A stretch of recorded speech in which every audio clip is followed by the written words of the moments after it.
जसरी तपाईँहरूले देख्न सक्नुहुन्छ। अब तपाईँहरूले हामी देख्छौँ सिपिङ बुद्ध यतापट्टि हेर्न सक्नुहुन्छ। यहाँनिर विशाल बुद्ध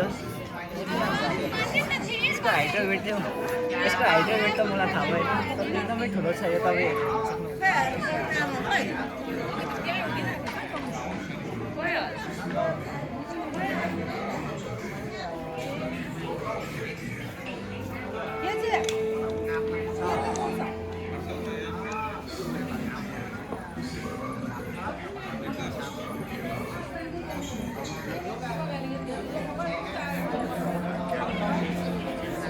यो तपाईँहरूले भियतनामको ड्रामाहरूमा पनि कहिले कहिले देख्नुहुन्छ होला। फोनतिर आउँदाखेरि यस्तै यिनीहरूले ड्रेस लगाएर यिनीहरूको कल्चरहरू देखाउँछ।